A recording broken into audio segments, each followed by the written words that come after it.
우리를 사랑하기에 주신 말씀에 순종할 수 있는 복된 은혜가 있기를 주님의 이름으로 축복합니다. 올림픽 경기를 마친 후 선수들의 생활에 관한 다큐멘터리를 시청한 적이 있었습니다. 감독과 코치들이 메달을 획득하지 못했건 상관없이 경기에 최선을 다한 선수들을 진심으로 격려하면서 잘했다고 칭찬해 주는 겁니다. 그러면서 선수들에게 휴식 일정과 훈련 일정을 언급하죠. 그런데 방금까지 칭찬한 것은 어디 가버리고 메달을 획득했건 하지 못했건 상관없이 선수들이 경기에서 실수했던 부분과 미흡했던 부분에 대한 가르침, 그리고 그렇게 하면 부상이 생길 수도 있다는 경고와 그렇기에 교정해보자는 부분에 대한 이런 가르침들을 주는 것이었습니다. 그런데 선수들에게 칭찬과 아울러 가르침을 주었던 이유가 있답니다.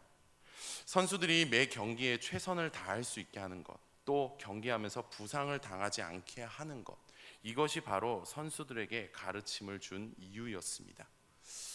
잘한 선수들에게 칭찬과 아울러 가르침도 제공했다.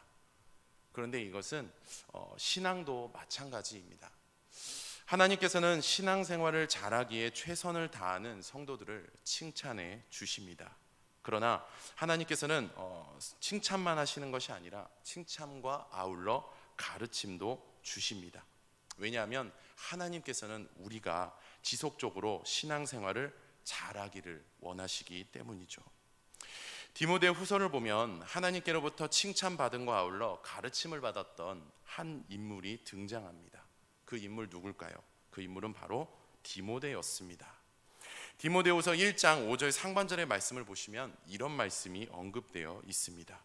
내 속에 거짓이 없는 믿음이 있음을 생각함이라. 아멘.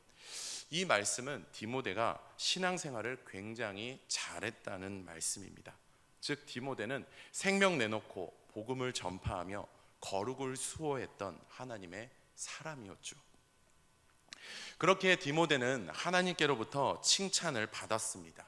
그리고 이와 관련된 말씀이 디모데후서 1장 2절에 언급되어 있죠. 디모데후서 1장 2절 상반절의 말씀 제가 봉독해 드립니다.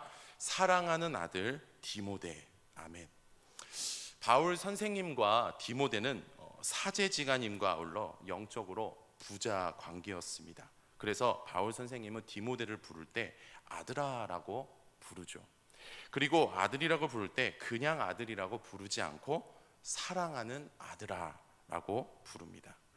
그런데 사랑하는 이 말씀에는 하나님의 칭찬이 반영되어 있습니다. 반영되어 있는 말씀입니다. 이처럼 하나님께서는 신앙생활을 잘하고 있는 디모데를 칭찬하고 계십니다. 사랑하는 성도 여러분, 하나님께서는 오늘날 디모데처럼 신앙생활을 잘하기에 최선을 다하는 사람을 칭찬해 주십니다. 디모데처럼 신앙생활을 잘하기에 최선을 다해서 하나님께 칭찬받을 수 있기를 주님의 이름으로 축복합니다. 그런데 신앙생활을 잘한 디모데는 하나님께로부터 칭찬받은 것과 아울러 하나님께로부터 가르침을 받았습니다. 어떤 가르침을 받았을까요? 본문 1절의 말씀을 보시면 이런 말씀이 언급되어 있습니다. 너는 이것을 알라. 이 말씀은 반드시 알아야 한다. 반드시 알아야 한다라는 의미를 갖고 있습니다. 그렇습니다. 하나님께서는 디모데가 반드시 알아야 할 부분에 대해서 지금 가르쳐주고 계십니다. 1절 하반절의 말씀을 보시면 말세에 고통하는 때가 이르러라는 말씀이 언급되어 있습니다. 이 말씀은 말세에 배교자가 출현할 것이라는 말씀이죠.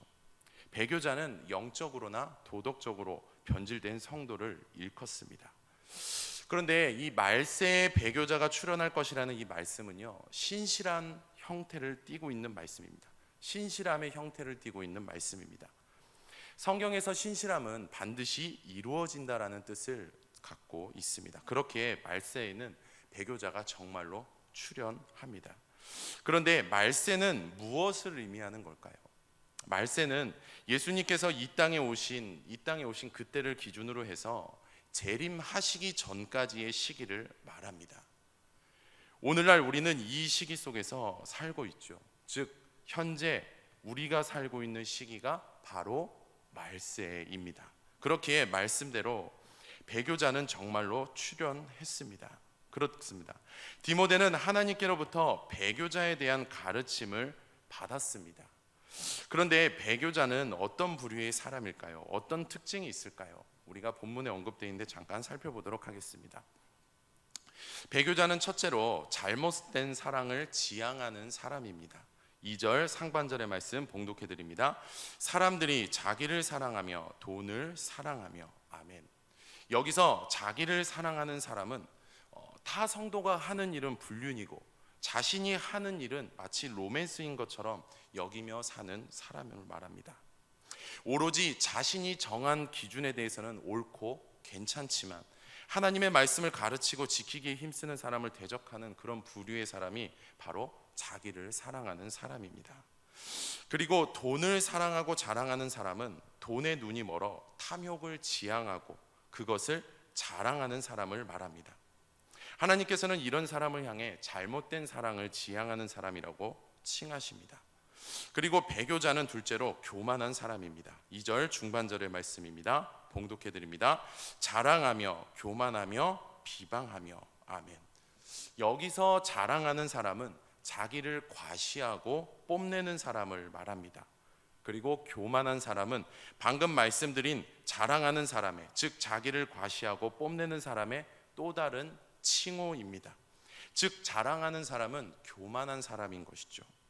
그리고 비방하는 사람은 성도를 우습게 여기고 성도에게 비꼬는 말을 하고 비난하고 공격하는 사람을 말하죠. 하나님께서는 이런 사람을 향해 교만한 사람이라고 칭하십니다. 그리고 배교자는 셋째로 은혜를 저버린 사람입니다. 2절 하반절의 말씀 봉독해 드립니다. 부모를 거역하며 감사하지 아니하며 거룩하지 아니하며. 아멘. 여기서 부모를 거역하는 사람은 부모에게 함부로 대하고 순종하지 않는 사람을 말하고, 감사하지 않는 사람은 하나님과 교회의 은혜, 부모의 은혜를 당연하게 여기면서 은혜에 감사하지 않는 사람을 말합니다. 그리고 거룩하지 아니한 사람은 하나님의 은혜로 구원받은 사실에 대해서 무관심하고 묵상하지 않는 사람을 말합니다.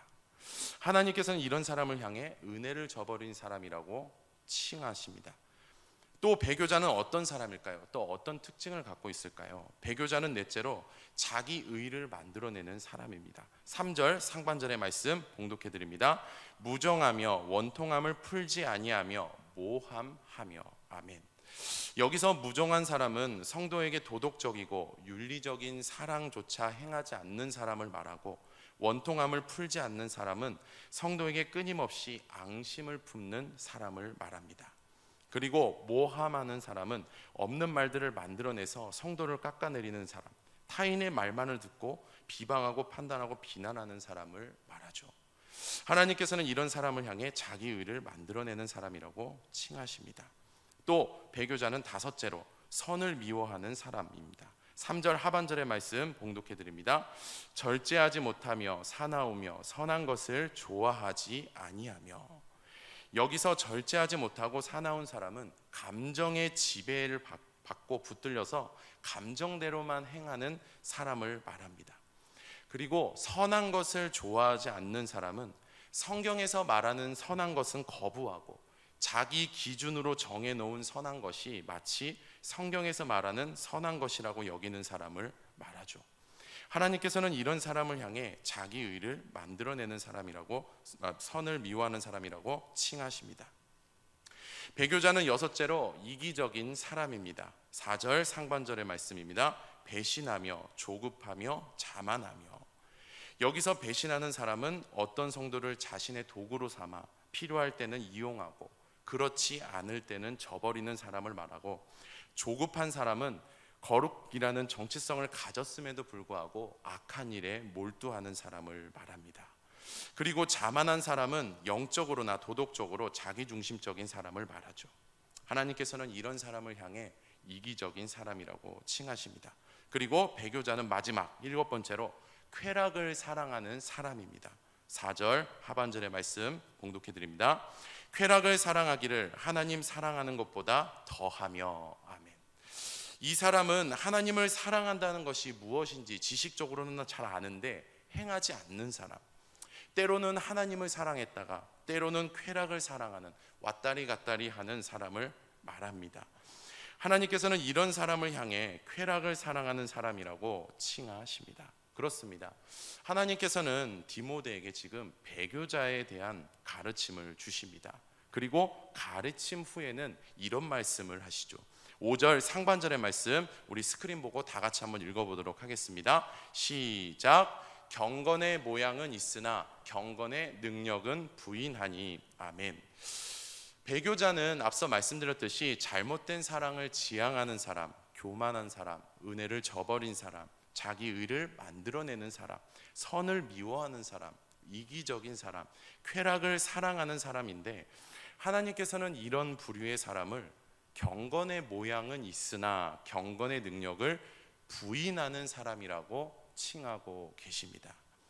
그런데 여기서 경건이라는 단어가 나오는데요, 여기서 말하는 경건은 무엇을 의미할까요? 한번 살펴보겠습니다. 보편적으로 오늘날 이런 것들이 경건이라고들 말합니다. 주일 예배, 수요 예배, 금요 기도회, 새벽 예배 등 각종 예배에 참석하는 것, 말씀을 그저 많이 보고 듣고 읽고 배우기 힘쓰는 것, 기도 많이 하고 기도 열심히 하는 것, 헌금 많이 하는 것 등등만을 가지고 경건이라고들 말합니다. 그러나 본문에 언급된 경건은 이런 것을 말하는 것이 아닙니다. 본문에 언급된 경건은 신앙의 출발이자 열매로서의 경건을 의미하죠. 야고보서 2장 14절에서부터 18절의 말씀을 한번 제가 읽어보도록 하겠습니다. 내 형제들아, 만일 사람이 믿음이 있노라 하고 행함이 없으면 무슨 유익이 있으리요? 그 믿음이 능히 자기를 구원하겠느냐? 만일 형제나 자매가 헐벗고 일용할 양식이 없는데 너희 중에 누구든지 그에게 이르되 평안히 가라, 덥게 하라, 배부르게 하라 하며 그 몸에 쓸 것을 주지 아니하면 무슨 유익이 있으리요? 이와 같이 행함이 없는 믿음은 그 자체가 죽은 것이라. 어떤 사람은 말하기를 너는 믿음이 있고 나는 행함이 있으니 행함이 없는 내 믿음을 내게 보이라. 나는 행함으로 내 믿음을 내게 보이리라 하리라. 아멘. 이 말씀은 믿음과 행위에 대한 말씀으로 믿음과 행위와 관련해서 두 가지 전제가 언급되어 있습니다. 첫째, 예수님을 믿는 믿음은 반드시 행위로 드러난다는 것이고, 둘째로 예수님을 믿는 믿음이 정말로 있다면 행위를 위해서 우리가 힘써야 한다는 것이죠. 이 두 전제가 바로 신앙의 출발이자 열매로서의 경건입니다. 이처럼 경건은 단순히 종교적인 행위만을 말하는 것이 아니라 믿음과 행위로 드러나는 생활을 말하는 것이죠. 그런데 경건과 관련해서 두 부류의 성도가 있습니다. 한 부류의 성도는 경건의 능력을 인정하는 성도입니다. 여기서 능력이란 다이너마이트가 폭발하는 그 폭발력을 의미합니다. 능력은 그토록 강하다는 것을 말하죠. 즉 경건의 능력은 그리스도인의 강함을 말합니다. 그리스도인의 강함은 어떤 기득권에 가진 힘이 아닙니다. 명예도 아니고 스펙도 재물도 아닙니다. 그리스도인에게 있어서 강함은 경건의 능력을 인정하는 것입니다. 사랑하는 성도 여러분, 오늘날 일상에서 예수님을 믿는 믿음이 행위로 드러나는 것, 예수님을 믿는 믿음이 정말로 있다면 행위를 위해 힘쓰는 것, 이러한 것들이 삶으로 이어지는 그런 부류의 성도가 바로 경건의 능력을 인정하는 성도입니다. 경건의 능력을 인정하는 성도가 될 수 있기를, 우리 모두가 될 수 있기를 주님의 이름으로 축복합니다. 그런데 경건과 관련해서 교회의 경건의 능력을 인정하는 성도도 있는 반면 경건의 모양은 있지만 경건의 능력을 부인하는 성도도 있습니다. 여기서 모양이라는 단어가 나오는데요, 모양은 알맹이가 없는 껍데기를 의미합니다. 첫째 아이가 3살 때였던 것 같습니다. 부산으로 여름 휴가를 갔었죠. 해수욕장으로 향했습니다. 딸 아이와 손잡고 발을 적시고 놀았죠. 그러다가 한 조개가 눈에 들어왔는데 하얗고 너무 예쁜 겁니다. 갑자기 이 살아있는 조개를 아이에게 선물로 주고 싶었습니다. 그래서 바다에 들어갔죠. 허리까지 닿는 곳에 가서 아까 봤던 조개를 캤습니다. 밖으로 나와서 확인해 보니 모두 죽은 조개들 뿐이었습니다. 알맹이 없는 껍데기였죠. 그렇습니다. 알맹이 없는 껍데기는 마치 죽은 것과 같습니다. 즉 경건의 모양은 경건이 없는 껍데기 신앙으로 신앙이 죽은 것입니다. 이런 사람은 경건의 능력을 결코 인정하지 않습니다. 오히려 경건의 능력을 부인하죠. 오늘날 경건의 능력을 부인하는 모습은 마치 어제의 믿음을 오늘의 보험으로 여기는 것과 같습니다. 예레미야 14장 13절의 말씀을 보시면 이런 말씀이 있습니다. 이에 내가 말하되 슬프도소이다. 주 여호와여 보시옵소서. 선지자들이 그들에게 이르기를 너희가 칼을 보지 아니하겠고 기근은 너희에게 이르지 아니할 것이라. 내가 이곳에서 너희에게 확실한 평강을 주리라 하나이다. 아멘. 이 말씀은 하나님의 선지자 예레미야가 하나님께 말씀을 드리는 장면으로 이스라엘이 거짓 선지자들의 미혹에 넘어갔다는 말씀입니다. 당시 이스라엘은 경건의 모양은 지녔지만 경건의 능력에 대해서는 부인했습니다. 하나님께서는 이런 이스라엘을 교만해서 해방시키시고 올바른 길로 돌이키시고자 하셨습니다. 이스라엘을 그토록 사랑하셨죠.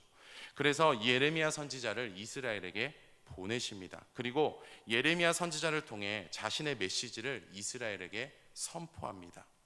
이스라엘에게 선포된 메시지를 요약하면 이렇습니다. 곧 있으면 남유다가 바벨론에게 멸망할 것이다. 이때 죽지 않고 살아서 하나님께서 약속하신 회복과 평안과 위로를 체험하려면 바벨론에게 항복하고 포로가 되어라. 그러나 이스라엘은 이 말씀, 하나님의 말씀을 외면하죠. 거짓 선지자 메시지에 귀를 기울입니다. 거짓 선지자의 메시지는 이렇습니다. 예레미야가 하는 말은 다 거짓말입니다. 우리는 하나님의 백성입니다. 그렇기에 하나님께서는 우리를 지켜주실 것입니다. 그렇기에 이스라엘은 절대로 멸망하지 않을 것입니다. 이스라엘은 늘 평안할 것입니다. 거짓 선지자들의 미혹에 넘어간 이스라엘은 자신들이 하나님의 백성이기에 결코 멸망하지 않고 괜찮을 것이라고 여겼죠. 즉 이스라엘은 어제의 믿음을 오늘의 보험으로 여겼습니다. 사랑하는 성도 여러분, 오늘을 기준으로 어제까지 예수님을 믿고 말씀대로 살기에, 즉 경건의 능력을 인정하게 최선을 다했습니다. 그러면 오늘날 어떻게 사는 것이 바람직할까요? 어제처럼 오늘도, 내일도, 모레도 지속적으로 경건의 능력을 인정하게 최선을 다하는 것이 바람직한 것이죠. 어제까지는 이렇게 살았는데 오늘 하루 정도는 뭐 괜찮겠지라고 생각하면서 예수님을 믿으니까, 내가 요즘 이렇게 기도 열심히 하고 있으니까, 열심히 교회에서 봉사하고 있고 섬기고 헌신하고 있으니까 라고 생각하면서 내가 하고 싶은 대로 사는 것은 어제의 믿음을 오늘의 보험으로 여기는 것입니다. 이런 모습은 결코 바람직하지 않습니다. 그리고 이런 모습이 바로 경건의 모양은 있지만 경건의 능력을 부인하는 것이죠. 그렇습니다. 교회 공동체에는 경건의 능력을 인정하는 성도도 있는 반면 경건의 모양은 있으나 경건의 능력을 부인하는 성도도, 즉 배교자도 있습니다. 앞서 말씀드렸듯이 디모데는 신앙생활을 정말 잘했습니다. 그로 인해 하나님께 칭찬받았죠. 그래서 우리는 디모데가 잘했으니까 칭찬만 받아야 하는 거 아닌가라고 생각할 수도 있을 것입니다. 또 그런 디모데에게 굳이 배교자에 대한 가르침을 줄 필요가 있나? 잘못하지도 않았는데 라는 생각도 할 수 있을 것입니다. 사랑하는 성도 여러분, 우리 하나님께서는 목적의 하나님이십니다. 즉 하나님께서 행하시는 모든 일에는 반드시 목적이 있습니다. 그렇기에 하나님께서 디모데에게 주신 가르침에도 분명한 목적이 있었습니다. 그렇다면 하나님께서는 디모데에게 왜 배교자에 대한 가르침을 주셨을까요? 5절의 말씀 우리 다 같이 한번 읽어보도록 하겠습니다. 시작. 경건의 모양은 있으나 경건의 능력은 부인하니 이 같은 자들에게서 내가 돌아서라. 아멘. 이 같은 자들에게서 내가 어떻게 하라고요? 돌아서라. 이것이 바로 하나님께서 디모데에게 가르침을 주신 목적인데요. 이 내가 돌아서라는 말씀은 현재적이면서도 매우 강한 표현으로, 사용된 말씀입니다. 현재적이라는 것은 지속적인 것을 말합니다. 그리고 이 말씀이 매우 강한 표현으로 쓰여졌다는 것은 최선을 다해 살아내라는 것을 말하죠.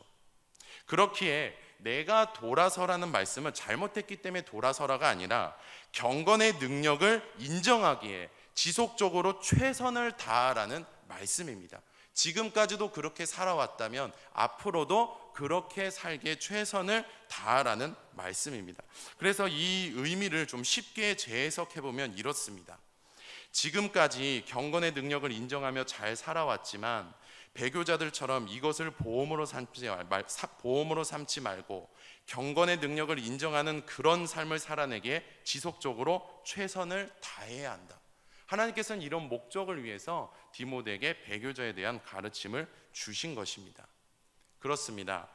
지금까지 잘한 것을 오늘의 보험으로 삼지 말고 지금까지 잘한 것을 뛰어넘어서 경건의 능력을 인정하는 그러한 삶을 지속적으로 살아내기에 최선을 다하는 것, 이것이 바로 돌아서는 것입니다.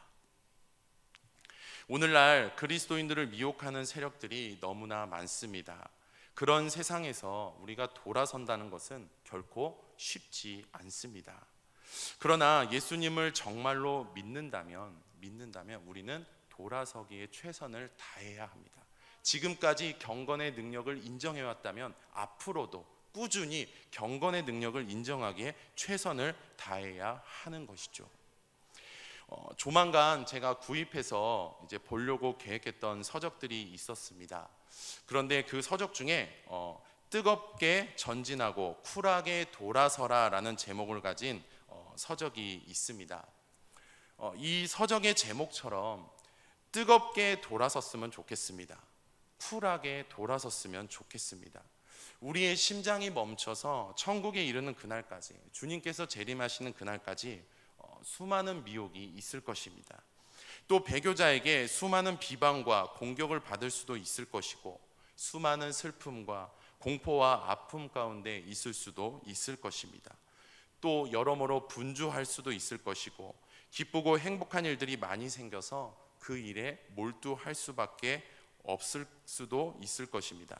하지만 그럼에도 불구하고 어떤 상황과 환경 속에서도 뜨겁고 쿨하게 돌아설 수 있기를 주님의 이름으로 축복합니다. 말씀을 맺겠습니다. 말세인 오늘날 우리가 집중해야 할 것은 배교자가 아닙니다. 오늘날 우리가 집중해야 할 것은 돌아서는 것, 즉 경건의 능력을 인정하기에 지속적으로 최선을 다하는 것입니다. 배교자들이 눈에 보인다면 그들을 보지 마십시오. 집중해야만 하는 것, 즉 돌아서라는 말씀을 보십시오. 돌아서십시오. 그러면 하나님께서 부어주시는 은혜를 맛보게 될 것입니다.